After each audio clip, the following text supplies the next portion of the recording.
So guys, let's do this no after ng aking workout. So syempre, mga kasyempre, magluluto tayo ng protein load tayo mga kasyempre, no. So sa mga nagtatanong paano yung naging aking diet, well, naging very consistent lang ako, no, sa aking workout, sabay sa mga kinakain, right?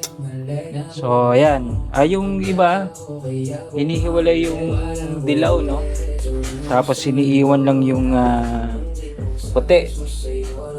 Itong asin, konti lang para may lasa lang, plus for ano rin to for rehydration, no, ang asin,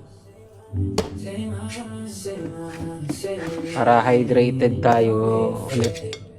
Tapos i-ano nyo lang yan, patihin nyo lang yan. Tapos magano rin tayo guys ng ating oatmeal.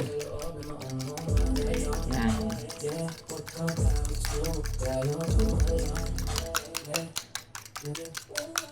Okay.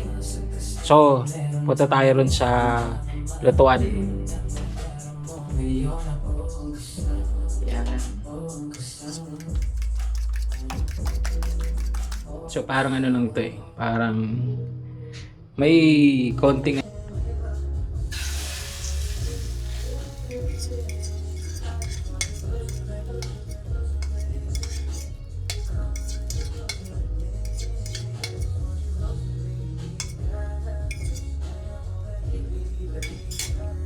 tapos kanya lang yan. Tapos magano tayo ng ating oatmeal. So sa oatmeal to meron tayong ano nga ba to, Australian Harvest. Kasi medyo mas mura kumpara sa Quaker Oats, no? So kung paano siya lutuin, of course iano natin mamaya dun sa pan after maluto nung itlog. Kukuluan lang natin.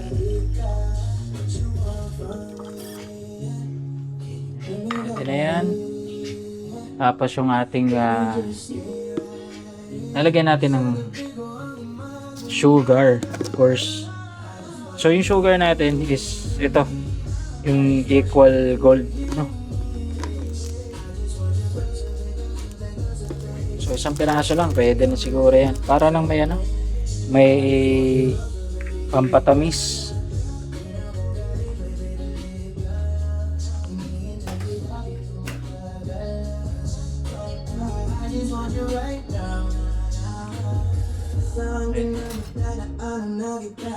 So maganda to pagka after ng workout nyo, ika nga calorie out, calorie in, calorie out. So pag nag-workout kayo, nag-exercise, so calorie out yan. So yung calorie in, yun yung iti-take nyong calories na good calories dapat. Okay? So iba baka nagtataka yung dilaw nung itlog, bakit ko pa sinama? Ano naman yun? Para sa akin, good fats yun. Good fats. Okay? Lalo na pagka madalas kayong mag-workout, so kailangan nyo nun carbohydrates ng konting sugar, tapos yung fats na rin, good fats, So depende sa inyo. Ako, yun kasi yung nagwo-work sa akin, kaya yun ang ginagawa ko talagang kadalasan. So tignan na natin yung ating scrambled egg. Gusto kasi medyo malasado. Okay, wait.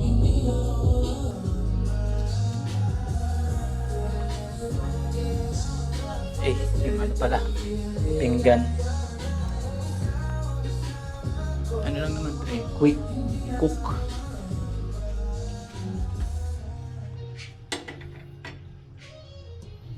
Yan.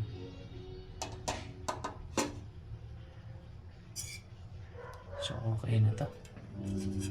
Ganda na yung pagkakaluto nito.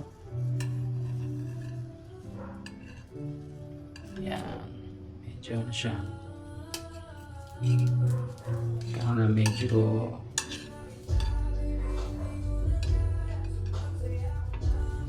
nasa doon. So, 3 eggs. Egg lang yan. Kunin natin yung ating tubig para sa oatmeal.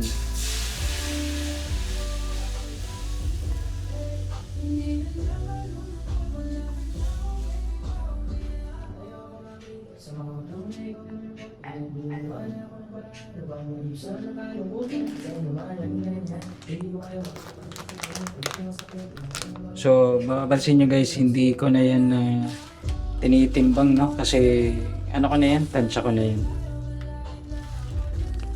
Well, kung more than or less than 100 grams, so, okay na yan. Hindi man ako masyadong strict pagdating sa timbang, no, ng aking mga kinakain.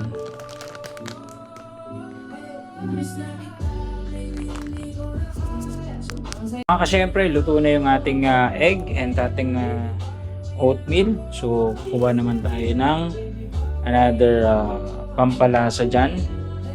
Yung ating hot and spicy ketchup plus mayo na din.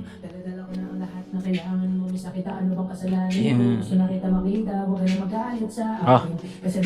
Guys, let's eat.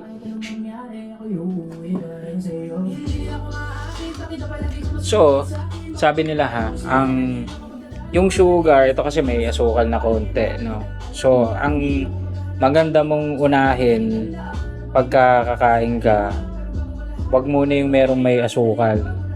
Mas mainam yung like let's say yung egg, yung mga protein, may source ng protein, yung mga gulay, yan, para yung I think yung digestive mo or kung ano man yung part ng katawan mo na medyo ma-confuse siya, no, na hindi magkakaroon ng sugar spike, ika nga.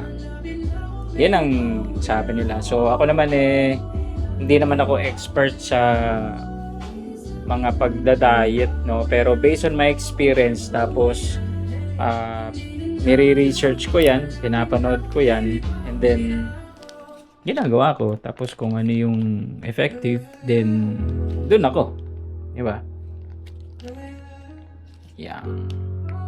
So yung mayo, ano rin to, good fats din to mga kasyempre. Diba? So if you are masyadong strict pagdating sa diet, aside from of course kung like let's say magpa-fasting kayo, then it's a different story, no? It's a different what do you call this, proseso.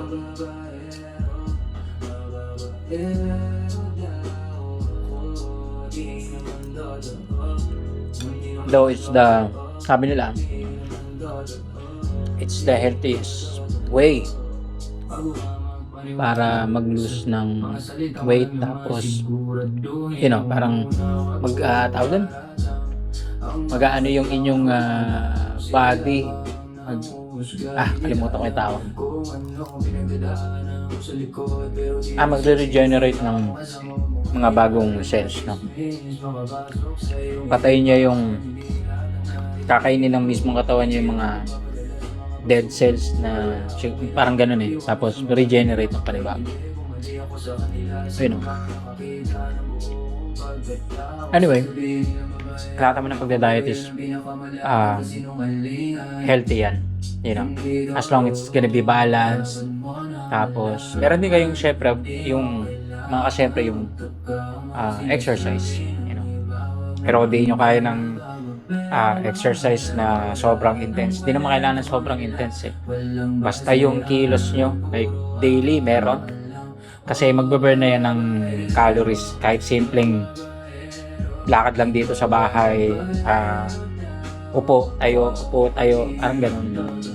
Yun na yun, magbe-burn na kayo ng calories. Okay? So, yun lang muna guys. Short lang naman tong ating videos para mapakita ko lang sa inyo ng konti yung aking daily routine, no?